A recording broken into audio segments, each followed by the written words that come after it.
Оройн төр хэмжигчтэй ам нээвэл зочны ярилцлага хэлж байна. Энэ удаад бид эрчим хүчний үйлдвэрлэгчдийн холбооны тэргүүн цахилгааны инженер буян тогтхыг ураад байна. За урилга хүлээж авсан танд баярлалаа. За баярлалаа.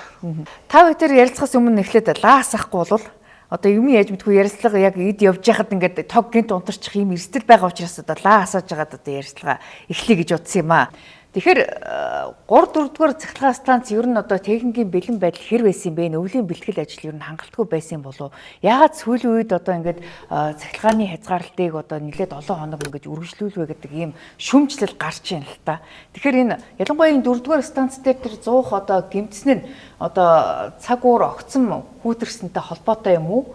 Эсвэл одоо техникийн бэлэн байдал хангалтгүй байсан уу? Та өөрөө энэ салбарын хүний хувьд ер нь юу гэж дүгнэж байна? Зөв. Ер нь манай Монгол улс хит ачаалд орчоод байгаа эрчим хүчний. Яна хит ачаалд олно гэдэг нь манай станцын 100 турбин генератор одоо тоноглоод маань ерөөсөө 100% ачаалттай яваад байгаа. Уун нэдэр чинь 70%, 80% бас запастай явах хэрэгтэй шүү дээ. Нөөцтэй байх хэрэгтэй. Нөөц байхгүй учраас тултал нь явуулж байгаа. Тэгэл одоо бид энэ олон тоноглоо ТЭЦ 3 4 дархны дулааны станц, Эрдэнэтийн дулааны станц доорнод тэгээд байна. Эдгээр чинь зайлуул одоо тултал нь хадгалцсан явж байгаа шүү дээ. Энэ олон 100 турбин генератороос аль нэг нь л гэмтэн шүү дээ. Тэрүүл гэмтэн. Яг гэмтэн гэдэг нь манайх их засвараа сайн хийж чадахгүй. Их засварын төсөв нь маш бага хэмжээгээр өгдөг. Манай эрчим хүчний яамны төсөв бага байхгүй юу? Сая нодон тогны үнийг эрчим хүчний цахилгааныхны үнийг л нэмдээд дулааны үнийг нэмээгүй шүү дээ. Энэ эрчим хүчний салбар өөрөө мөнгөгүй болчиход угаасаа тэгээ засвар үүсгэх нь бага хэмжээнд хийгдэж байгаа учраас бүрэн засварч чадахгүй. Тэгэхээр засвар нь дутуу байснаас болоод энэ ер нь осол гэмтэл гараад байна гэж та хэлж байна тийм үү? Яг ингээд засварын бүрэн дүүрэн хийнэ гэх юм бол хэр хэмжээний мөнгө төгрөг шаардлагатай байгаа гэж. За сая тэр манай эрчим хүчний яамны бодлого зохицуулалтын газрын Батцэргийн өгч байгаа ярилцлагаас бол саяны энэ төсвөөс одоо төсөлж өсөж 700 тэрбум төгрөг согтогдчиход байгаа юм байна шүү дээ. Тэрнээс одоо сая нөгөө цахилгааны үн нэмэгдсэний зөрүүнийг 500 сая төгрөг орж ирсэн. Тэгээд цаана 500 тэрбум. Тэгээд одоо 500 тэрбум цаана 200 гаруй тэрбум төгрөг согтогдсон гэсэн үг байхгүй юу? Ер нь бол энэ станцууд ТЭЦ 3 4 том станцууд байна. Ийм засвар хийх хэрэгтэй байна гэдгээ бол яамдаа хэлдэг. Тэгээд улсын төсвөдөр мөнгө байхгүй гэж айлгасаа шүү дээ. Тэгээд одоо ганц хоёрхны л одоо 100 турбинаас садах шиг байгаа юм. Гэхдээ өнгөрсөн жил одоо эрчим хүчний үнийг 200-аас 300%-аар одоо нэмж өргөсөн. Тэгэхээр хэрэглэгчид бол хангалттай одоо дааж давшгүй их өндөр төлбөр төлж байгаа. Гэтэл тэр одоо төлбөрийн орлогоос орж ирсэн мөнгийг яг энэ одоо станцынхаа 100%-ыг шинжилж засахад зарцуулахгүйгээр зөвхөн одоо хуучин байсан үр авалгаа зохицуулснаас болоод ийм байдал үүсчихвэл гэж би хараад байгаа юм да. Тэр төсвийг харсан тэр 500 тэрбумаас чинь одоо 100 гаруй тэрбум тэр юуны мөнгөнд одоо эрчим хүчнийхээ 200 гаруй тэрбум ажилчдын цалин үүснэ 17 мянган ажилчин ажиллаж байгаа. Тэгвэл ярихаараа зөвхөн станцаа яриад байна. Энэ чинь станцууд тэгээд дамжуулах сүлжээ, түгээх сүлжээ гэдэг нийтдээ 17 мянган хүн шүү дээ. 17 мянган хүний цалинд 200 гаруй тэрбум явсан байт юм бэл. Улсын хэмжээнд. Тэг улсын хэмжээнд. Тэр нүүрсний тэр төмөр замын тэр тээвэрт болохоор 70 орчим тэрбум төгрөг байсан. За. Яг ингээд хугаал яваад байгаа юм бэл. Тэр нь чи ерөөсөө тийм ашиг гарсан юм бол байхгүй. Одоо ахаад 200 гаруй тэрбум төгрөг согтчиход байна. Дулааны үнэ нэмсэн бол уул нь бол алдагдахгүй гэсэн. Дулааны үнийг бол ерөөсөө нэмээгүй. Эрчим хүчний үнийг 200% нэмчихэд араас нь дулааны үнийг 80% нэмнэ гэх юм бол одоо эрчим хүчний орлого багтаа иргэдийн хувьд ер нь бараг л одоо амьдрал нь сөхрөх ийм хэмжээнд очих гээд байгаа учраас засгийн газар яг энэ үнийн өсөлттэй үед бол 6 сар одоо энэ дулааны үнийг нэмхийг хойшлуулъя гэсэн ийм бодлого барьж байгаа юм байна шүү дээ. Ер нь дулааны үн бол биш дээ. Нийтдээ үйлдвэрлэж байгаа зардал нь 28 мянган төгрөг. За. Тэгэхдээ аж ахуй нэгж айлууд өрхтөө болохоор 400 төгрөг л зарж байгаа. 400 төгрөг чинь 80-90% нэмжээж одоо 28 мянган төгрөндөө авчих гээд байна шүү дээ. Тийм байна. Тийм. Тэгэхээр 90% нэмэх гээд байгаа. Цахилгааны үнийг бол та буруу ярьж байна. Цахилгааны үнийг 30% нэмсэн шүү дээ. 30%. 200% ерөөсөө нэмээгүй. Киловатт нэмдээд ирэхээр үн өсөд явчихж байгаа. Заримд бүр дээдлэн цэг нь бүр 60% болж байгаа баг. Жишээлбэл одоо цахилгаанаар халаалтаа шийтсэн 15,000 орчим айл нийслэл одоо Улаанбаатар хотод байна гэж байгаа. Тэдгээр айлууд сарын одоо төлбөртөө 300,000 төгрөг төлдөг байсан бол сая төгрөг хүртэл ингэж огцом нэмэгдсэн байна. Тэгэхээр энэ чинь 200-аас 300% нэмэгдсэн байна гэдэг асуудал яригдж байгаа байхгүй. Энэ дээр ер нь нөгөө тэгж нэмэгдэггүй тий одоо тэд нар яа тоосод байгаа. Гэхдээ би энэ борлуулалтыг бол бас сайн мэдэхгүй. Би өөрөө борлуулалтанд одоо ажилладаг учраас. Борлуулалтын тоолоор тарифтай би өөрөө сайн мэдэхгүй. Би сүүлийн 20 жил бол эрчим хүчний хувийн хвшилд ажиллаж байгаа юм байна. Ер нь энэ үнийн асуудал дээр л манай эрчим хүчний гол асуудал нь ерөөсөө үнэн дээр л одоо үнийг сүүлийн 10-аад жилд ерөөсөө огт нэмээгүй ингээ барьцсан энэ буруу болчиход байгаа байхгүй. Үнийг болоо шатлалтайгаар улирал нэмээд зах зээлийн ханшин дээр аваачиж манай эрчим хүчний салбар ядаж одоо баланслах хэрэгтэй. Ашигтай ажиллагаа байг гэхэд цахилгаан дулааны үнэ нь бага учраас борлуулалтын орлогоороо нөгөө засвар үйлчлэгээ хийн, залингаа тавина энэ минь байхгүй болчиход байгаа байхгүй. Тэгэхээр дулааны үнийг ч гэсэн шууд 80%-аар нэг дор биш. Ядаж нэг 20% ч гэдэм мөнгө үе шатаар нэмэх боломж байхгүй. Тэгвэл энэ 80%-аар шууд нэг дор нэмэхэд л юмны үнэнд бас шууд нөлөөлөх гэдэг юм л та. Тийм. Нодон 2015 оны 12 сард бас одоо үнэ ямар ч юмны өмнө нэмж болохгүй тогтоомж гаргачлаа шүү дээ. Энэ бол улс төрийн шийдвэр байхгүй. Уг нь бол эрчим хүчний зохицуулах хорог их хурлын мэдэлд авчмаар. Манай эрчим хүчний зохицуулах хорог манай яамны ариа байгууллага бас биш байхгүй. Босоод байтгатай. Энэ эрчим хүчний зохицуулах хорог улсын их хурлын өөрийнх нь мэдлийн байгууллагад авчиж юм бол үн нэмэх хасах асуудлыг улсын хурал нь шийддэг болчих юм бол энэ их учиртай. Одоо яаж яах вэ нөгөө улс төрийн шийдвэр гаргадаг нөгөө намын дарга одоо айлчт төрөг засаг байрсан намын дарга бол одоо ерөөсөө улс төрийн шийдвэр гаргадаг учраас эрчим хүчний үнийг нэмэхгүй ард түмний амьдрал дороотно гэл ингээл улс төрийн үүднээс хараад ахаар нөгөө эрчим хүчний салбар нь унчаад байхгүй. За энэ дээр Оросын холбооны улсаас манайх жилд 300 мегаватт авж байгаа өдөртөө. 300 мегаваттыг Оросын холбооны улс болохоор улирал болгон үнэ нэмдэг. Яг жилд 4 удаа. Угаасаа зах зээлийн ханшаар нэмэгдээд яваад байдаг. Манайх яг энэтэй адилхан улирал болгон үнэ нэмээд бага нэмээд яваад байгаа. Мэдээж таны хэлдгээр огцон нэмчихэд эн чинь бол ард түмний амьдралд хүн тусч байгаа.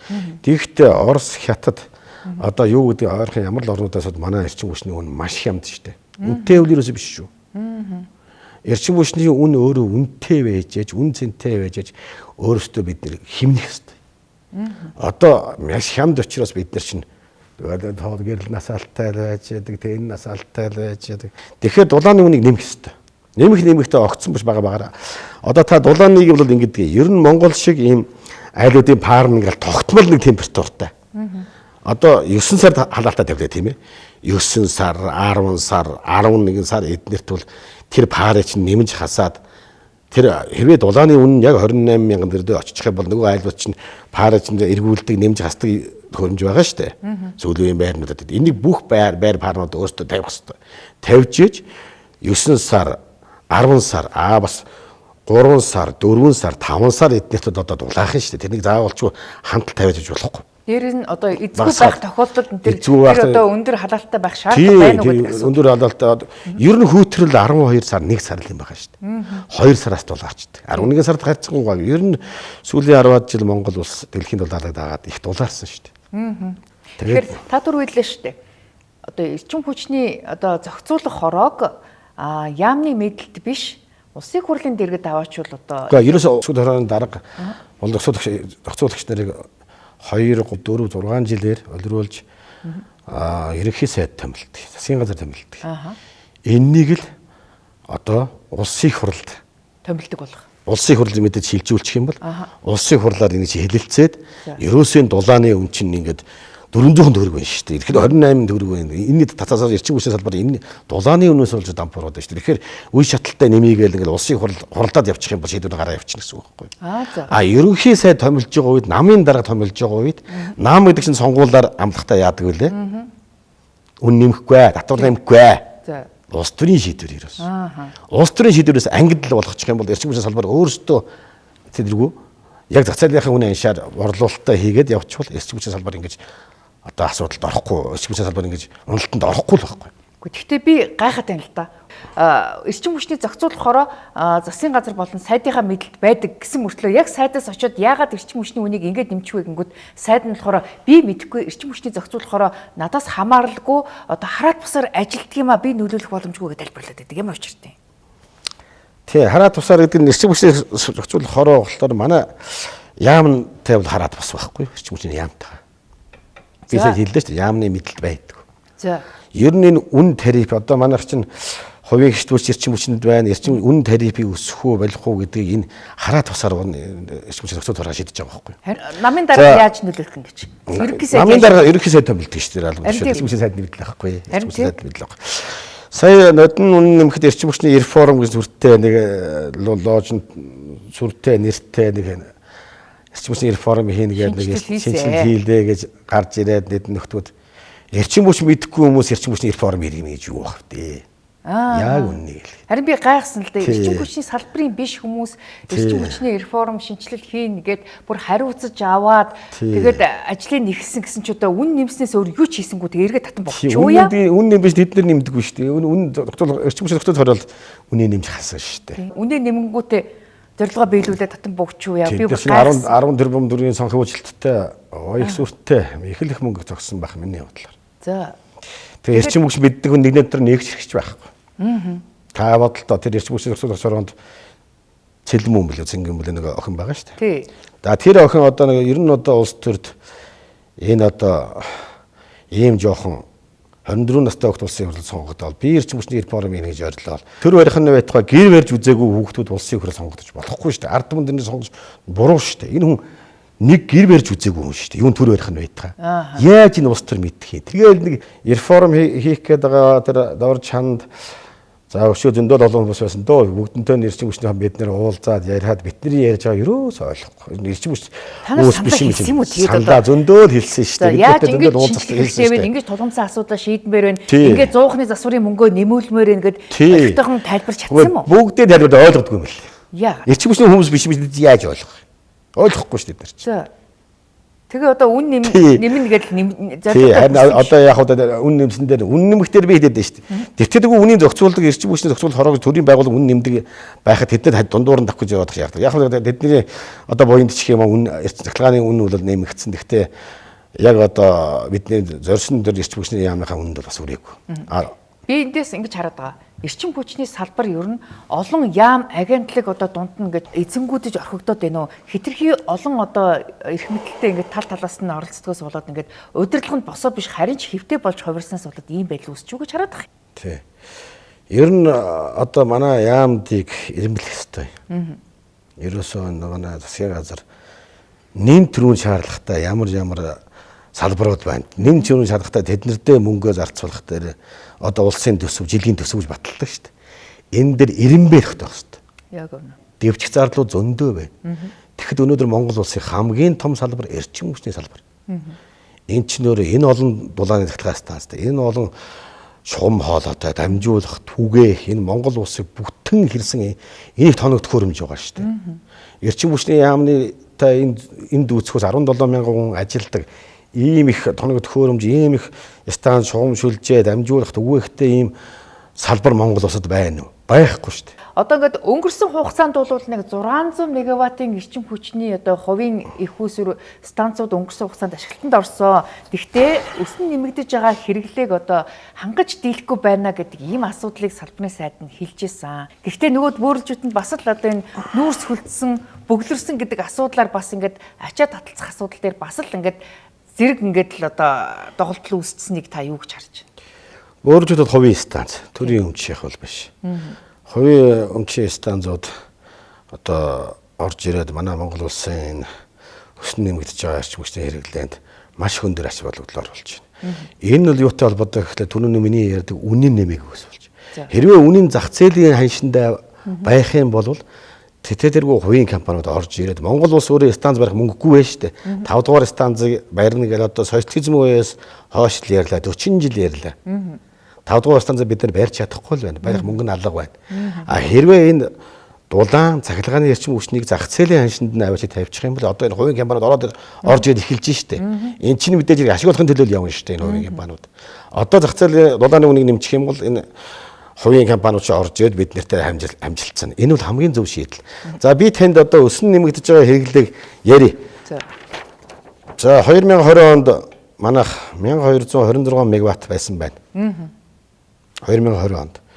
2025 онд 1800 болсон. 50% өссөн байна. 5 жилийн дотор. Жилд 8-аас 10% өсөж байгаа. Хэрэглээ. Тэгэхээр энэ хэрээрээ их усүр нэмж барих шаардлага байна. Энэ хэрээр хүчин чадлаа нэмэгдүүлэх ёстой. Тэгээ гадаадын улс орнууд, өндөр хөгжилтэй орнууд энэгээ бүгдийг тооцоод 20% запастай төрүүлж явдаг. 20%. Одоо энэ жилийн хэрэг бол 1800 мегаватт байхад чинь 20% гэдэг чинь 300 гаруй мегаваттын илүү нөөцтэй явж байгаа байхгүй. Өө за. Тий. Тэгэхээр 2100 мегаваттыг үйлдвэрлэх хэрэгтэй. Тий. Нөөцтэй явж явах хэрэгтэй. Энд дэр манайх тулгаад 100 бүх тоног төхөөрөмжөд тултал нь ажиллуулж байгаа л дээрээс нь гаднаас нөхөж авч байна. Гаднаас нөхөж яваад Оросоос 300 мегаватт явж байгаа тийм ээ. Хятадаас бас нэг тэр. За Хятадаас бас 80 орчим мегаватт авж байгаа. Хятадаас урдаас одоо энэ оюутлогоо хангах гэж.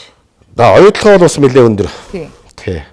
Оюутлогоо бол хатаас авж байгаа. Бас энэ оюутлогын цаатлын тэр нарийн сухат авж байгаа. Ховдоос бас авж байгаа эдгээр бага маяг. Оюутлогоо бол тэтгэр ойлгомжтой. Ер нь бол эрчим хүчний нөөцийн үед Монгол бол дэлхийд эхний хэдэн байрт орно. Нөөц гэдэг нь эрчим хүчний өөрөө юугаар үлдэх нь нүүрсээр үлдүүлнэ, нараар үлдүүлнэ, салхиар үлдүүлнэ, усаар үлдүүлнэ. Манайд аль нь байгаа, нөөц нь байгаа. Манайх бол тэрэн дээр бол өстой бид нар өвөг дээдс маань бид нар энэ том газар нь батгий ийм их агуу баялаг өгсөнд бид нар баярлах хэрэгтэй. Нөөц нь байгаа хэрнээ бид нар байхгүй байна альгаа суугаад. Сүүлийн 5 жилийн хугацаанд тэгэхээр 170 их найдын төсвийн одоо зардлыг ингээд зарцуулсан байна шүү дээ. Тэгэхээр эндээс нэг 2.4 их найд бол босгочих мөнгө байсан л юм байна гэж харагдаад байна. Ядаж нэг жилд нэг 5-10 цаас ингээд хэмнээд тэр хэмсэн мөнгөө цуглуулж хагаад станц барьчих мөнгө босгочих боломж байна л гэж харж байна шүү дээ. Тийм үү? За станц барихад бол учир дутагдaltaй. 5 дугаар станц дээр л бид нар маш олон төсөл 5 дугаар станц Багнуут барих гэж байна, Улаанбаатарт барих гэж байна, Хонхорт барих гэж байна гэл ингээл яваад идэг тийм ээ. Энэ бол уг нь бол Багнуурын тэр 700 мегаваттын станц бол баригдах боломжтой байсан шүү. За. Энэ дээр манай даваа сөрөн сайд их буруу ажилласан. Тий, ер нь хятадууд бол өөртөө гэрээ хэлцээ хийгээд яг бариад эхэлж ирсэн шүү дээ. Бүр эхэлсэн. Одоо энэ чинь эхлэхээ барах уу суурин тавигдаад мэлээ, суур мөр балгын ажил мэлээ явагдчихсан шүү дээ. Тэгэхдээ 700 мегаватт гэдэг бол тухайн үед Монгол улсын одоо эрчим хүчний үйлдвэрлэх чадвар бол 400 мегаватт байсан. Тэгэхээр манай эрчим хүчний бүх салбарыг ингээд татаад унгахчих эрсдэл байгаа учраас одоо 700 биш 350 дээр зөвшөөрөл өгье гэдээ өгсөн санагдаад байна. За тэр бас л толгой эргүүлж байгаа л улс төрийн нэг тоглолт. За. Манай хэрэглээ 700 мегаватт бол угаасаа манай тест төрөө өөрөө дангаараа 700 гаргаж байгаа шүү дээ. 700. Тухайн 400 байсан гэж. Үгүй 400 байгаагүй.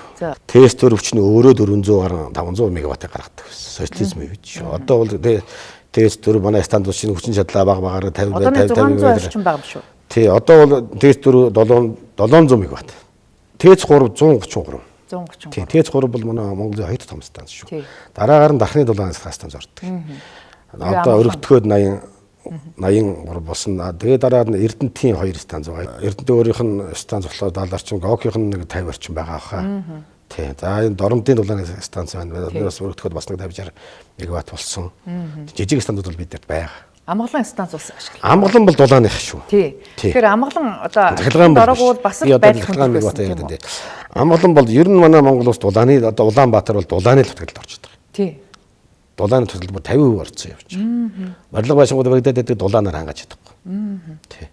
Тэгэхээр Улаанбаатар дулаанаас төлөв. Захиргааныг бол одоо нар, сар, за тэгээ одоо нар одоо салхи, ус одоо янз бүрийн одоо бид нэр батарей ураагуур гэдэг янз бүрийн аргаар бид нэр захиргааныг бол одоо зохицуулаад байж болж байна. Дулааныг бол чадахгүй болж байна. Заавал дулааны станц баригдана. Цахилгаан дулаан аль альнийг нь үйлдвэрлэдэг тийм станц барихын тулд одоо ингээд мөнгө хэрэгтэй гэж юм. Тэгтэл 2.4 их найд бол байж болох одоо нэг жилийн төсвөөс хэмнээд гаргачих мөнгө л гэж харагдав. 2.4 их найд чи манай эрчим хүчний нэг жилийн төсөв шүү дээ. Одоо бол манай эрчим хүчний яам хатуу байр суурьтайгаар тест одоо хоёрын гашуун дотор байрья гэдэг энэ зөв. Яагаад гэхээр станц барихад хамгийн чухал асуудал ус байдаг. Дэд үтц. Дэд үтц байдаг. Төмөр зам, нүүрс, ус эднэрийгээ татах ийм цогцолсон инженерийн дэд үтцтэй газар л станц дулааны цахилгаан станц шүү. Цахилгааных бол яг одоо уурхай аман дээр нь одоо баян сум гэдэг барьж бүрдүүлдэг барьж энэ л уурхай аман цахилгааныг шийдэж болж байна. Дулааны станцыг бол заавалчгүй ийм дэд үтцэнд барьсан газар барих хэрэгтэй. Манай ТЭЦ2, ТЭЦ3, ТЭЦ4 та яг баруун урд гэсэн Улаанбаатар баруун урд гэсэд байгаад байгаа. Энэ дулааны станцад ус хэрэг болдог байхгүй. Усаар турбин нэг генераторын голыг эргүүлнэ, усаар хөргөдөг, усаар яадаг учраас ус маш хэмжээний ус татах хэрэгтэй. Тэр нэг усыг яаж авдаг гэхээр одоо манай энэ усын насоос болохоор энэ гачуутаас ахуулаад төв замын урдуур ингээд машин оруулдаг бүс байдаг шүү дээ. Энд чинь туулгын урдуур явж байгаа одоо үндэсний цэцэг төрөлийн хүртэл явж байгаа. Тэгээд дахиад одоо энэ сонгоны гүүрээс шаашаа одоо хүн нэвтрүүлдэг манай ус станцуудаас ус татах. Энэ маш олон ус станцууд энэ усыг ТЭЦ4, ТЭЦ2, ТЭЦ3 руу энэ усны инженерийн байгууллагад татж байгаа байхгүй юу? Энэ усыг татчихяаж тэнд станц барих хэрэгтэй. Өшөө өөр тэр хонхорд станц барьсан бол усын нийлүүлж чадахгүй. Багнуурт барьсан бол дулаанаас барихад усын нийлүүлж чадахгүй. Гол ирэг дээр байсан ч гэсэн үү? Тий, гол ирэг дээр байсан чинь энэ чинь өөрөө нэлийн гүнээс татж байгаа. Маш олон дулааны усын ноцоосууд татж байгаа. Тэгжээ ТЭЦ3-ууд нэг дороо. Ер нь ТЭЦ3-ууд нэг дороо байрлсан учраас төмөр замч нэг яваад очиж байгаа.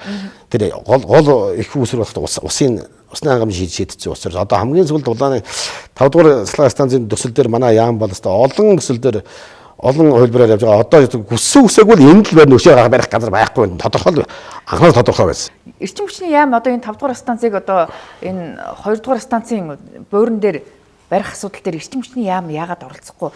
Нийслэлээс оролцоод ингээд тендер зарлаа явчихва. Тэгэхээр энэ ч одоо бас нөгөө мэрэгжлийн бус ийм одоо зохицуулт болчихгүй гэсэн болгоомжлол байна.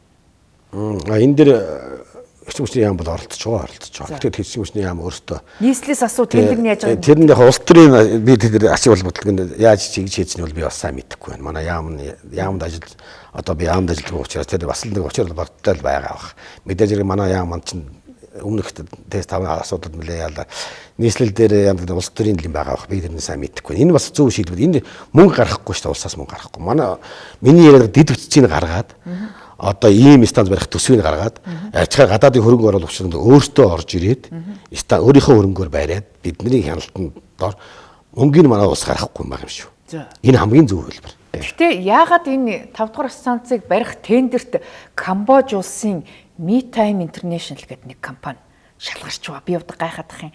Хамгийн хүйтэн нийслэлтэй Монгол улсад дулаан цахилгааны станцыг одоо барихад хамгийн халуун шахуу улсын одоо компани орж ирээд тэр техник технологи нь хүчин чадал нь хэр зэрэг найдвартай байх юм бол би бас жоохон эргэлзээд байна. Та юу гэж харж байна? За энэ ийм өчртэй юм шиг байна лээ. Миний судалснаар бол юу Завханд сая дулааны цахилгаан станцын цэрэг музик зам барьчлаа шүү дээ. 30 мегаватт. Тэ энэнийг нь MeTime барьсан юм бэл. Тэгээ Солонгосын тоног төхөөрөмжээр гэсэн баха Солонгосуудтай хамтарч барьсан юм шиг байна. Энэ яг нөгөө одоо энэ MeTime нь нэлээд олон газар барьсан туршлагатай. Дамаа сая энэ завхны энэ ашиглалтанд оролцсон учраас сонгож байгаа юм шиг л. Энд бол яамал хяналттай. Тэрнээс нийслэлд манай таны хэлж байгаа зөв. Нийслэлд одоо тийм эрчим хүч мэддэг мэрэгчлэн байх уу байхгүй байсан ч ганц хоёрын станц барих мэдэл байхаагүй. Манай яам мэдээжигэнд оролцож байгаа. Манай яам өндлөнгөөс хяналттай байл явж байгаа. Яг хоо Камбожид бүртгэлтэй ч гэсэн Солонгосын хөрөнгө оруулалт юм уу? Солонгосын технологиор бариад завхны тэр цэрэг музик зааны тэр дулааны станцыг ажилд оруулсан юм байна л. Тэгэхээр н дуртагтай яв гэж үзээд сонгон шалгаруулж байгаа юм байна. Зөвлөлтөө одоо тэр чин ашигтай ажил цэрэг музик заан чинь одоо бүр 80-90 мегаватт болж бүр өргөжүүлэх гээд байгаа юм байна шүү дээ. Тэр нь зөв. Яагаад гэвэл би ахаад хэлээ. Эрчим хүчний үннийг л яг зах зээлийн ажланд аваачих юм бол хувийн компаниуд орж ирнэ. Манай улсад мөнгө байхгүй л байхгүй. Байсан ч 10 та ирэмбэлж байна. Өвөл болохоор л өөста тог эрчим хүчний асуудал болохоо байлаа гэж ярьчаад яг улсын жилийн төсөв бодлого болохоор эрчим хүчний хаа байсан соёлын яамнаас л доор үнэлээд байгаа байхгүй. Гомдолтой асуудал нь ийм шүү дээ. Эрчим хүчинд нодон 300 орчим тэрбум төгрөг одоо улсын статус өгсөн. Тэгэхэд соёлын яамд тэдэн дээр өглөө. Соёлын яамд 580 орчим тэрбум төгрөг нэгдэх эрчим хүчний салбараас нэгдэх мөнгө төлөвлөж өгч байна. Тэр Английн тэр хөлбөмбөгийн багт одоо 23 тэрбум төгрөг шилжүүлсэн гэж Нямбата дарга ярьж байна лээ. Эрчим хүчний салбартаа өгсөн бол одоо бид нэр өнөөдөр ийм их асуудал орохгүй л байгаа шүү дээ. Одоо жилийн төсөв дээр болохоор зам тавиар маягийн төсөвөөр зам тавих гэдэг. Өнөөдөр бид нэр тэр бүх аймгийг замаар холбочлоо. Одоо замны хэрэг байна уу? Одоо баахан Хөдөө аймгийн сумууд төвлөрөө соёлын яамд төсөв тавьж байгаа чинь тэр бас дан гадаадын имплюзерийг авчаад суртаас гадна сумдуудад том соёлын төв бариад байгаа шүү дээ. Тийм. Улсад мөнгө байхгүй гэдэг дээр би санал нийлэхгүй байна. Харин тэр би хэлээд байгаа шүү дээ. Байвал одоо хэрэгтэй хэрэггүй юм амар их мөнгө зарцуулж байгаа тий. Та харж байгаа. Тэгэхээр зүгээр нэг 2 жил бүсээ жоохон чангалчхад л одоо нэг станц барих мөнгө гараал ирнэ гэж хараад байна.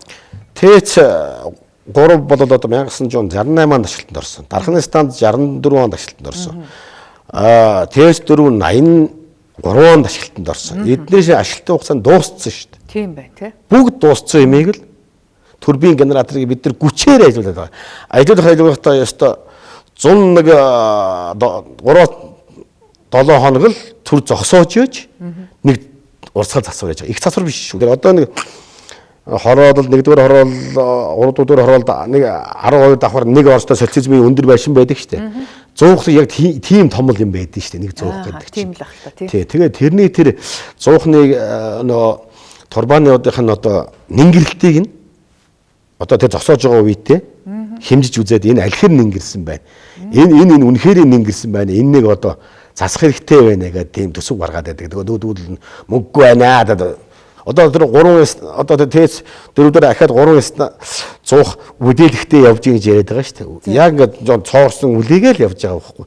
Нөгөө турбан цоорохгүй л байгаа. Дэлбэрэхэд ойрхон байдаг. Дэлбэрэхэд ойрхон байгаа. Яас хийцсэн бэ? Одоо ингээд сая ингээд зуух ингээд зогсоож ягаад нэг хоногийн дотор засварлаж ин гэж штэ. Тэгвэл 80 одоо градусын халуун руу хүн оруулж одоо ингэж зассан гэсэн юм сураг байсан. Тэр одоо хүний амь насаар одоо дэнчин тавьж ингэж засна гэж одоо юу гэдэг юм бэ? Ийм тусгай технологи одоо олон улсын стандарт гэж байдгүй юм уу? Хөдөлмөр хамгааллын аюулгүй байдал гэж байдгүй юм уу? Цуухыг бүрэн зогсооно гэхээр хугацаа алдах гэдэг. За. Хугацаа алдах. Зуух чи өөрөө тэр том байгууллагыг бүрэн зогсооно гэхээр маш хурдан. Бидэд хугацаа байхгүй шүү дээ. За. Тэгээд одоо тэгээд энэ хит ачаал чинь одоо 11 сар 12 сар 1 сар 2 сар энэ өвлийг л авахын тулд одоо гүчээр явуулж байгаа. Яаха. Одоо би өөрөө орсон хүн гайгүй юу? Би өөрөө дахны дулаан цахилгаан стандд ажиллаж байсан. Би эрчим хүчний бүх салбарт ажиллаж байсан байна. Цахилгаан түгээх, дамжуулах, хөдөө 35 100 шугам, хөдөөг өөрлөрийн 70 насаар голцоо хүч өндөр өсний шугам барьж явсан. Би эрчим хүчний бүх салбарт ажиллаж байсан. Тэр цуух дэлбэрэхэд бол дамаа дархны станцд ажиллаж байхдаа би яг дэрэгд нь байж байсан юм байна. За. Цуух дэлбэрэх маш аюултай. Тэгэж. Цуух дэлбэрэхэд пүнкэл дэлбэрэл тоос битүү тоос манараал. Ерөөсөө энэ би бол яг ойрхон зуухны хажууд явж байсан чинь угаасаа зуух чинь хажуугаар нь явахтал ингэ гарац. Өөрөө тийм өндөр араас алан байдаг. Тэгэл би тухайн үед тэр чинь би залуучаас 20 жилийн өмнө диспетчер инженер бас алтан гэрлэн шинэ диспетчер инженер залуу манай дахны палаттай хамт төгссөн. Одоо дахны станцд бас дарга хийж байгаа. Би тэр бас монитор битэр хавилаа явж байгаад яг зулуухтай дэргэсэн яг жигт үлгэрдэг. Яа. Тэнгэрийг цоордог. Зүг зүгээр битээр явж хоёр каскоос пит гэж хоёр хойшоос аваад өгдөг. Хоёулаас аваад өгдөг. Цуух дэлбэрх нь ойлгомжтой. Босч ирэл тоосон дор юу ч харагдахгүй. Аминд тэмдэж байгаа каска барайл өмсөөл урагшаа гүсээ айгаал гүйж байгаа очоод урт ханаа мөргөөл ахаад пит гэдэг өгдөг чинь. Тэр дэлбэрээд их тоосонцоор үүсээд дуу чимээ үүсээд чингэрийг цоорох гээд байна штэ. Тийм амир өсөлд хүн амиа бодоод зүхтаах гэдэг боловч нөгөө цуух дэлбэрээд битүү тоосон дотор юу ч харагдахгүй урд ханам өргөөлгүйгээд байдаг. Ер нь энэ дэлбэрэлт гэдэг бол маш аюултай. Яг дайны дэлбэрэлч бол. Өнгөрсөн жил 3 дугаар цахилгаан станц дээр тэр 9 дугаар зуух дэлбэрснээс болж нэг хүн амиа алдсан шүү дээ. Тэгэхээр яг л ийм орчинд л асуудал үүссэн байх л гэж хараад байна тийм үү? Тэр залуу одоо талигачийн нэрээр дуудаад яг битээ дархны бойлд яг 3 жил хамт сурсан. Манай нөгөө ангийн залуу байгаа. Маш сэргэлэн, маш мундаг залуу байсан. Хөрхимдээ одоо нөтөндөө том аваар боллоо. Тэр залууд Монгол улсын баатар зол шагнах хэрэгтэй байна. За би ярэ. Тэр процесс нь бол 106 сарын 1-ний үед дистанцуудыг тэг зогсолт хийж нэг нэгээр нь их засвараа хийдэг байхгүй. Тэгээ тэрэндээ шалгаж явах үед л тийм аваар үссэн. Хөөх юм аваараа унтраах га тэр 35 сая доллараар тэр тэгээс хурын турбин 100-ыг шинжилсэн. Шинээр барьсан. Харьцангуй шин 100 хятадаас оруулж ирсэн 100 байсан тийм. Гадна гэр дээр том одоо станцын гадаанаг том гэр дээр гээд том яндан байдаг. Яндан биш л тэр ус хөрөх төхөөрөмж юм байгаа. Утаа гардаг. Тэр нь утаа биш уур гарч байгаа. Тэрнийг барьсан. Тэгээд уул нь шин төхөөрөмж 10 жил ажилласан. Дамаа тэр манай найз маань өөрөө яг тэрнийг хариуцж явсан. 10 жил ажилласан инженер нь өөрөө. Өөр хэмдээд дэс остохоо тэрнийг аварын зогсоох гэж одоо бид нар шиг цухтаагаагүй юм шүү дээ. Өөрөө тэр нөгөө юунаас бол дээд хаалтууд ажиллахгүй байна. Хаалтуудаа хаах гал өөрөөс алтан хамаа хаяал гүйцсэн баг. Хаах гал. Зугатаагаад биш байхгүй. Тэгээ хааж яваад нас урсан шүү дээ. Тэр хүнд Монгол улсын баатар залуу нөхөх хэрэгтэй. Тэгэхэд эрчим хүчний салбарыг бис хэллээ шүү дээ. 10 дээр эрен бэлцээ учраас юун баатар өгөх. Нөгөө нэг ТЭЦ 3-ын ерөнхий инженер чимэд дөр станцын дарга эрхээ хоёрын ажлаас салж байгаа. Тэгтэл та бод. Нодон жил үн нэмхийн өмнө ТЭЦ 3-ын ерөнхий инженер тэр чимэд дөржөөр манай станц засвараа хийсэн мөнгө байхгүй учраас бид нар улс засвар хэдхэн төгрөгөөр хийсэн гээл одоо эрчим хүчний яам бол тэр чимэд дөржөөрөөс та бамбагаа хийсэн шүү дээ. Одоо 30 орчим жил ажиллаж байгаа мундаг инженер байхгүй ТЭЦ 3-ын ерөнхий инженер чимэд дөржиж. Тэгээ санхүүжилтийн хангалттай өгөөгүй. Тийм санхүүжилтийн өгөөгүй гэж чамаас уулж одоо энэ тоног төхөөрөмж яалаа гэж халддаг. Тэгээд тэр үнийг одоо 9 жидээр дарга тэр эрхээ 9 жидээр дуудаал ингээл халаад тэгээ тийм шудраг бус байж байхгүй юу? 10 дээр бэлчээд. Соёлын ямыг нэг дээр бэлчээд. Тэгээд мөнгө өгөхгүй, засварыг хийх мөнгө өгөхгүй. Тэгээд хин дэлбэрээд буутахаар чиний хогчин даргыг нь халлаа, ерөнхий дээр нь халлаа. Нөгөө тэр хүнд одоо манай тэр талигаас надад юу өгсөн юм бүү мэд. Би бол одоо төлбөрч өгөөгүй. Би өгсөн өгөөгүй нь би мэдэхгүй. Одоо би тэр мэдээллийг л одоо сайн мэдэхгүй байна. Ямар ч байсан манай дархны полихон боны ажилтнад очсон. Олдсон. Тэгээд хоёр хүүхэд нь бол том болцсон юм байна зайлвал гэж ярьж байлаа. Улсаас нэг тийм мөнгө төр яриаг уухгүй. Би сайн мэдэхгүй байна. Одоо энэ телевизээр гарч байгаа боломжийг ашиглаж энэ хүнд Монгол улсын баатар залын өгөөрөөр хэлмээр. Одоо тэр 9-р зуухын зарч дууссан юм уу яасан тодорхойгүй л байна шүү дээ. Оо зуух тэр тэгэж дэлбэр яасан. Шинээр авахаас аргагүй болсон гэсэн юм яриа. Шинээр зуух барихад 300 гаруй тэрбум 90 сая доллар байхгүй юу? Аа за. Сая ерөнхий сайд очиход энэ өвөл бас л тэр тестүрийн ерөнхий инженер Болдбаатар бас хэлээлсэн шүү дээ. Нэг зуух нэмж барихгүй бол ингээ болохгүй байна. Энэ 90 сая доллар байна гэж ерөнхий сайд Чожулсрын сайттай очоод тестэрүүдээр оны өмнө дөө ерөнхий сайд очиход ерөнхий тэр тестүрийн ерөнхий инженер хэлээл яриад байсан шүү дээ. Ерөнхий сайд дээр эрчим хүчээр яриад яадаг эрчим хүчээ дуу хоолойг сонсдгүй л байхгүй. Их засвар хийхэд одоо 200-нд их засвар хийхэд бол таны тооцоогоор нэг 12-оос 15 тэрбумд өргө авахт хангалттай биш үү? Тий. Тэгээ тэр мөнгө тавьж өгөхгүйсэн юм уу? Гэхдээ яг тэр мөнгө нь харин одоо ерөөсөө ТЭЦ 3-4-ийн одоо өөрсдийнх нь ярьж байгаагаар бол хоёрыг нь яагаад үлдсэн 8-9 дээр нь одоо хэдэн зуун хаана би уул нь тоо хараад харах юм байна. Одоо тоо харахгүй яаж цаг минут байгаа. Харахгүй та. За тэгээд үлдсэн дээр нь юу яагаад вэ? Нөгөө урсгал засвараад хийчихэд.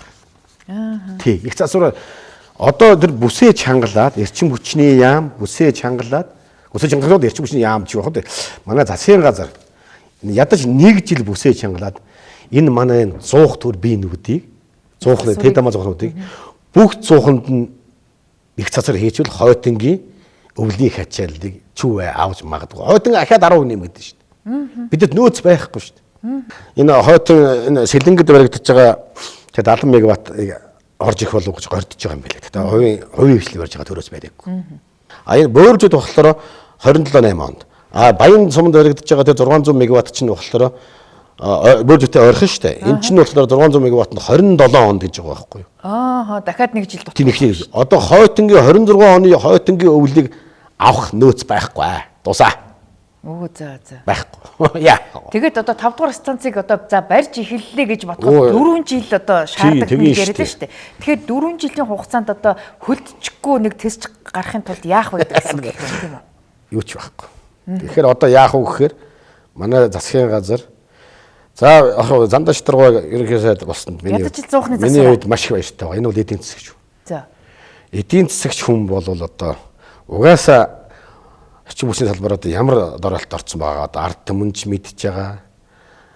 Ерөнхий сайдч мэдж байгаа учраас энэ жилийн төсөв дээр хуралдаж байгаад эрчим хүчний салбарыг 10 нэрмэлэхгүйгээр нэгт нэрмэлээд бүх 100 турбин генераторуудаа их засвар хийж хойтонгийн бэлтгэлийг авахгүй бол энэ жидих шиг бүгдийн 100% ачаалуулчаад ачаалуулсан ч гэсэн хойтон бид дахиад 10% согтутна. Тэгш. Нэн шаардлагатай одоо жидийн төсөв гихгүйгээр одоо онц байдал зарлаад одоо өвөл бол тийм ээ зуд болоход яадаг вүлээ. Одоо нөөц хөрөнгөөс зуд болж байгаа учраас төсөв гаргаад нөгөө малцдад өвс нөөц цангаас гаргаад энэ ажлыг өнөөдрөөс энэ өвлөөс эхлэхгүй болвол энэ олон станцыг зэрэг хийн гэхээр биднэрт хүн хүч байхгүй. Шүү. Өнөөдөр бид нар ажилчдын хумсалд орцсон байгаа. Нөгөө их засвар хийх гээд байгаа компаниуд маань ч цөөхөн болцсон байгаа. Ажилчдын хумсалд орцсон байгаа. Хоёрдугаар тендер зарлана, материалаа авцарна.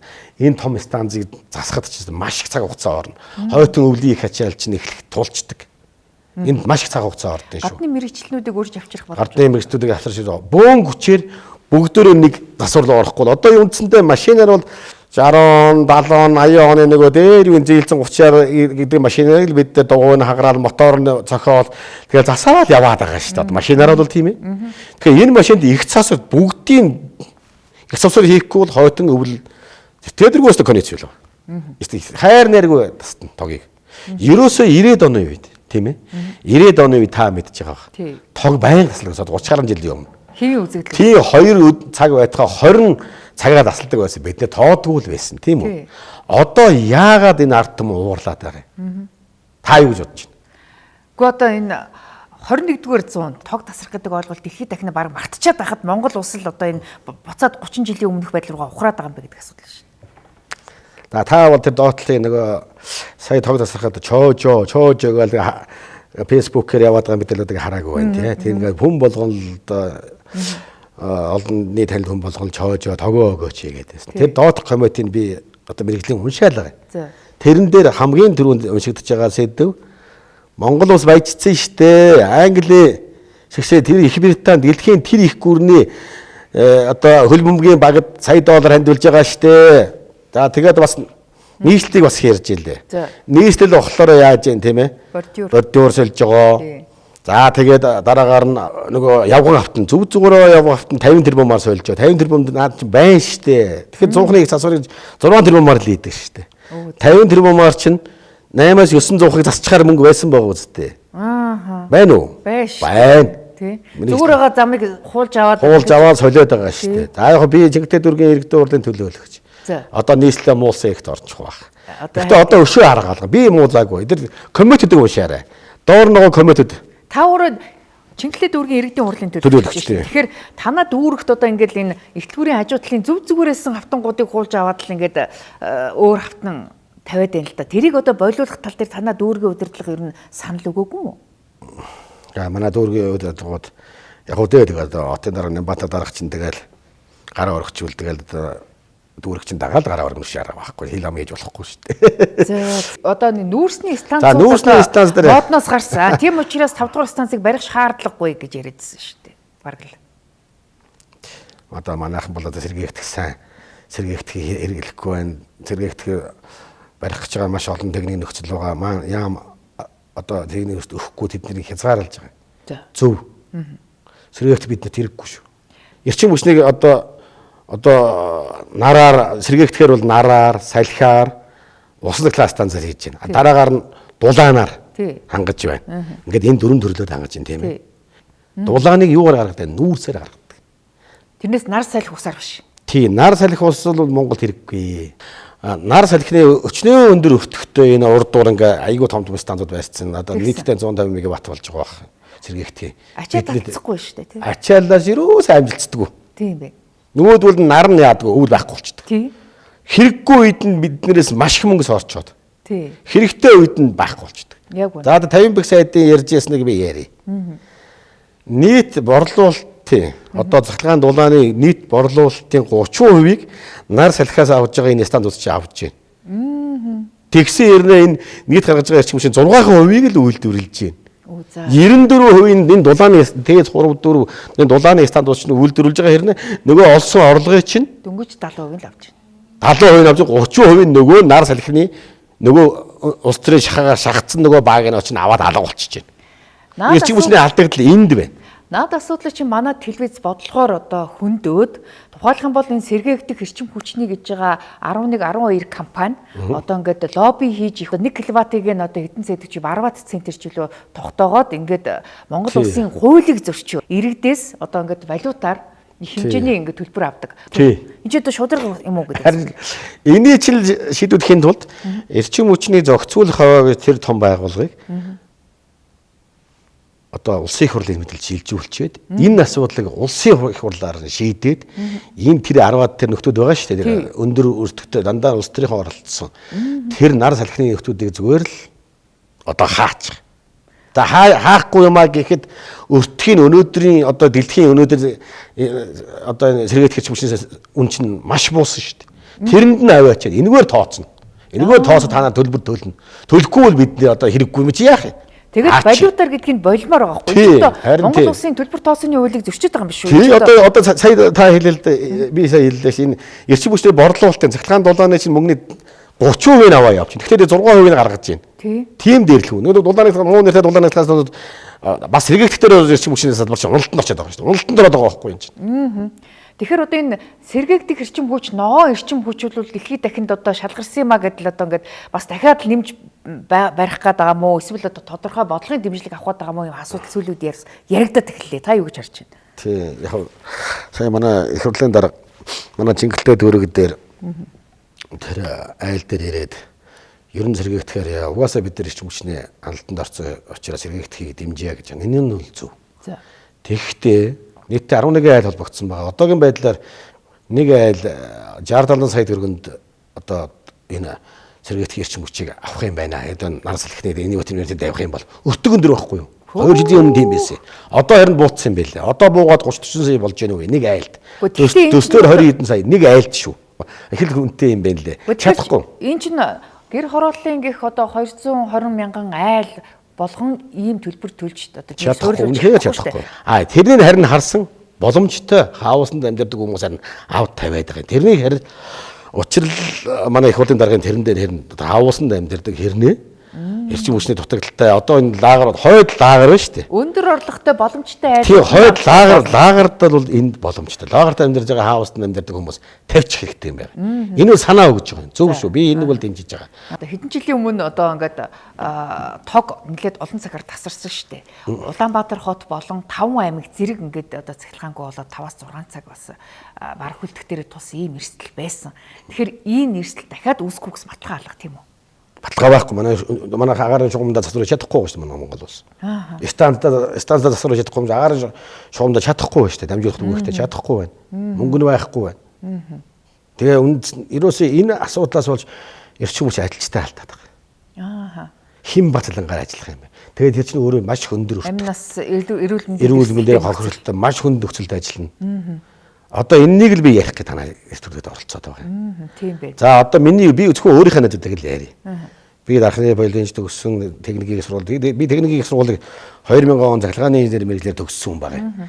Төгсөө дархны дулааны захиргааны станцад 3 жил ажилласан. Захиргааны төгөөгт ажиллаж байсан. Өдөө 35 100 орны шугам, өдөөөр өндөр хүчний шугам олон жил барьсан. Тэгээ одоо өөрөө эрчим хүчний би үндэсний үйлдвэрлэгчдийн холбооны тэргүүн эрчим хүчний Монгол улсын одоо хамгийн анхны үндэсний үйлдвэрлэгч. 20 жилийн өмнө би монголчууд бид нэр дэд станцыг хийдгүү байхад бид өмнө Оросоос авч яасан дэд станцууд нь илэглэл муудалд ороод би өөрөө миний өөрөө General Energy Store Монголд хамгийн анхудаа үйлдвэрлэсэн. Катабын дэд станцыг. Одоо 100 айл 32-ын тойрог дээр хойно нөгөө 100 айл руу иргэдэг хоошоо долоон болоод 32-ын тойрог гэж байдаг шүү дээ. Тэрэн дээр Тарансармаатар Катабаныг маш том самбар байгаа. Тэрэн дээр эрчим хүчний тоног төхөөрөм зардаг, үйлдвэрлэдэг, Тарансармаатар зардаг ийм компани байхгүй юу? Тэгэхээр би эрчим хүчний салбарт олон одоо 26 жил ажиллалаа. Бүх салбарт нь ажилласан. Зовлонгийн мэдж байгаа учраас манай эрчим хүчний салбар шиг хэцүү юм нь хувийн компани 100 ажилттай үйл ажил байхгүй шүү дээ. Монгол ч өвлийн үйлдвэрлэл нэг зуны үйлдвэрлэл бага шүү дээ. Тэгэхээр одоо хүн болгон компани байгуулад өрсөлдөж гэж байгаа хөө. Миний үеийн найзар мундаг ажил маань бүгд Солонгост авчлаа. Тэгээд хараа ажил хийж юм. Тэгээд над руу ярих гэж аваас. 30 гаруй жил ингэж үйлээ удаж энэ эрчим хүчний төлөө ингэж их ажиллачаад эцсийн Солонгост очиод хараа ажил хийх юм бол Миний залуу нас юуны төлөө өнгөрсөн юм бэ гэл ингээл. Гомдлоо. Аргагүй штэ. Ядаж одоо Солонгосоос татаж авчираад цалингийн гайгүй ахиухан шиг нэмээд одоо энэ осол авааргүй ажилуулах тал дээр нь тий анхаарч одоо ерөөсөө би миний гуйж байгаа юм эрчим хүчний салбарын үнийн дулааны үнийн нэмээд захиргааны үнийн нэмээд дэлхийн зах зээлийн аншид оруулах юм бол бид нэр станц барих гэж зовлон үүрэхгүй. Тэгэхээр хувийн компаниуд манай том компаниуд өөрсдөө бөөрөлжүүд баян одоо энэ цэрэн мунцаг заан байрчлаа сэлэнгэд барьж байгаа дандаа хувийн хөрөнгө оруулалт шүү дээ. Эдгээр өөрсдөө станцаа бариад ашиглалтаа өгөө явчихна. Энэгээр эрчим хүч өөрөө их хүчрээ ороод явчихна. Одоо ингээд энэ 4-р станцыг бас хувьчлах асуудал яригадаад байна л да. Ер нь төрд байхаар л одоо ингээд болохгүй байна, доголдоод байна гэдэг асуудал яриад байна. Тэгвэл хувьчлах юм бол байдал дээрдэх болов нөгөө нэг 30 жилийн өмнөх хувьчлал шиг одоо ингээд альчгүй тарандаа далга болчих вэ? Эсвэл одоо хувийнхны одоо олз болоод ингээд иргэд тохирох вэ гэдэг ийм болгоомжлол байна. Та юу гэж харж байна? За би бол энэ дээр хүмүүс янз бүрийн байр суурьтай байдаг. За миний хувьд ахаад эрчим хүчний бүх салбарт нь ажиллаж байгаа хүний хувьд хувьчилсан салбар байна шүү дээ манай эрчим хүчинд. Дархны цахилгаан түгээх хувьчилсан. Цингэн сайд өөрөө 2000-2004 онд тэр үедээ ч байж магадгүй. Манай эрчим хүчний төрийн нэрийн байхдаа өөрөө хорн найруулж дархан сэлэнгийн цахилгаан түгээх хувьдаа авсан. Зөө. Тэгээд Төв аймгийн Хойтлын 8 сав одоо Борнуур энэ заамар маамар гэдэг дандаа ашигтай сомдууд байна. Үндсэндээ 2-3 аймгийн эрчим хүчний хувьдаа автсан. Монопол шүү дээ. Хин үнэтэй хин өрсөлдөх энэ бүхэл бүтэн аймгаар нь өрсөлдөж байгаа юм чинь. Жишээ нь одоо би бол одоо өөрийнхөө өнцгөөс ярив. Одоо бид нар бол хувийн компани. Очиж одоо Монгол улс манай компани бол тусгай зөвшөөрөлтөй эрчим хүчний өнцгөө болон бүрдэл очиж ажил хийх хэрэгтэй. Дархан сэлэнгийн ажил хийхээр бид нэр хөөгд дуугаад байт. Ашиг нь манайх шүү. Энэ хувийн компани ашиг олох хэрэгтэй. Дандаа цаашаа бай. За. Дандаа цаашаа бай. Гэхдээ одоо 10 аймагт дулааны станц барих гээд одоо уул нь улсаас тодорхой хэмжээгээр дэмжсэн. Тэгсэн чи одоо ингээд Солонгосын нэг компани нь одоо дампуураа даалгуулсан тийм компани толигтуулчлаа л гэдэг асуудал яриад шүү дээ. Тэгээд хэн буруутай тийм чадваргүй компани шалруулсан юм уу гэдэг асуудлыг та юу гэж харж байна? За би бол ямар нэг ажлыг сайн мэдгүй гэдгээ хэлтий. Гэхдээ ерөнхийдөө өөрийнхөө сонссноор бол анх бол энэ Польшийн компаниуд ийх гэж явсан юм байна. За. Энэ төслийг 10 аймгийн төслийг 10 аймаг жооховда энэ төслийг.